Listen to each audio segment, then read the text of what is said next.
Hey guys, so yeah, I'm honestly I'm just lazy right now, and I don't want to set up my camera. There's a lot more.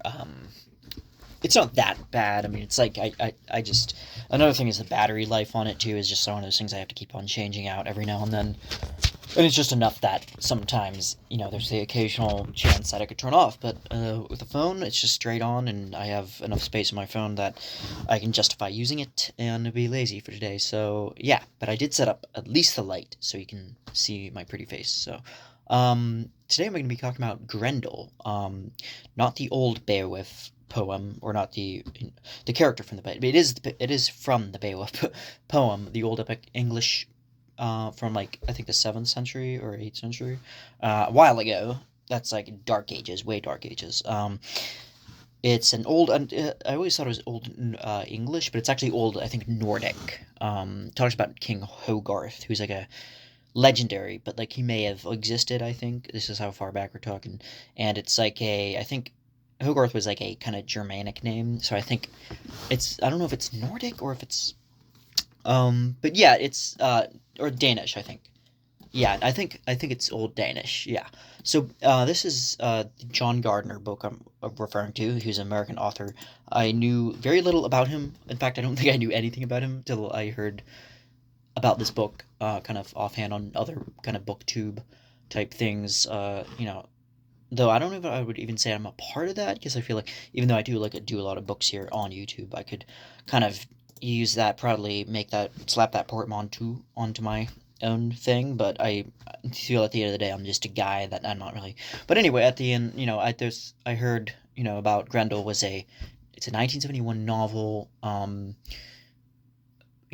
John Gardner, and he talks about Grendel's perspective, kind of the monster's perspective, which is very interesting. Kind of reminded me a bit of John Updike's The Centaur, which also incorporates old kind of mythology. Of course, in that case, it was Greece, the old, Greco-Roman ideas of the centaur and what that signified. And then he kind of incorporates that into daily modernity. And, I guess that was probably the 60s, I guess, when he wrote that. But this is, I just thought it was similar because it takes and integrates stuff from Beowulf, and kind of, and it takes a lot of, from Gardner's own admission, from like existentialism, the schools of existentialism, like Jean-Paul Sartre. And it takes that, and kind of to illuminate something into Grendel's kind of state of mind, which is very interesting, I'd say. So it starts off from his point of view, this monsterly beast, and he's kind of cursing these different kind of like he fights with a ram, I believe, and then he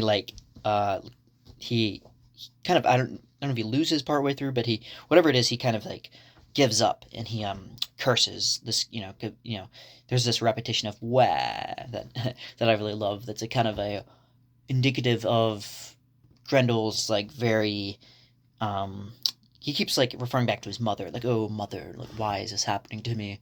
Like he keeps like referring, back to his life source, the very thing that birthed him. And I guess in that way it's kind of, maybe it's almost like a Felix Culpa kind of thing, like a sin, like like the original sin, maybe, or the fact that he didn't ask to be born at all, and he's just like this monstrous thing. But it deep down, like, because he has, it's from his point of view, like you get this, almost like a kind of like a huggable beast, that, or like a kind of a gentle giant kind of thing I got from Grendel. Like he's going off, and he's trying to, that, just like in the original one, like in the old epic poem, like he's storming the mead halls of Hogarth, the king, Danish king, time and time again, just like, and has unsuccessfully, but like keeps on doing it, kind of eternal return, just like keeps on, like he storms the mead halls, fails, and then is almost killed, goes back, nurses his wounds, cries to his mama, goes at it again. But that's kind of a simplistic way of putting it. But I just thought that was kind of funny, because like the kind of circle of recurrence. But yeah, but now he's, this time around, I think he's questioning it, though. He's like, no, I'm not going to do this anymore. But he, what kind of um prompts this, I believe, is like this mysterious wizard like person known only as the Shaper. I think he it's a blind poet basically. Yeah, he's appears out of nowhere and kind of offers wisdom and illumination, and but basically he's also like a orator who um, predicts and augurs at Grendel's downfall as well. So um, there's and even though like the whole entire story is like total bonkers, it's not true at all.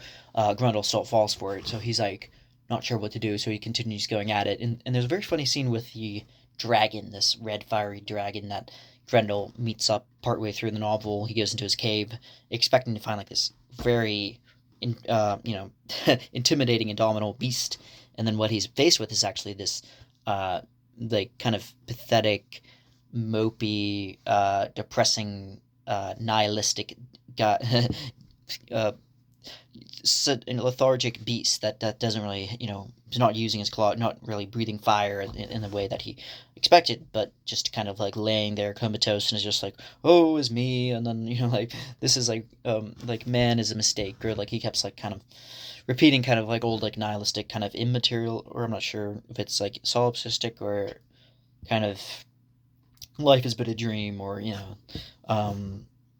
everything is vacant, everything is meaningless, and he's just like all of mankind's and all civilization and culture, all everything is mistake, is a profound mistake, and he just more or less just doesn't really get at anything. Like he's just kind of circuitous doubts and insecurities, and repeatedly he kind of um, scolds Grendel for not like understanding him. He's like, "Oh, you're just a beast. Like you can't possibly understand my like the pain of humans. You don't like everything I'm saying is going over your head." And he's like, "I'm trying to understand though." And then others thought that was kind of funny, but yeah. So what happens now is, spoiler alert, Grendel ends up once and for all kind of um, another time attacking Hogarth and his kingdom, and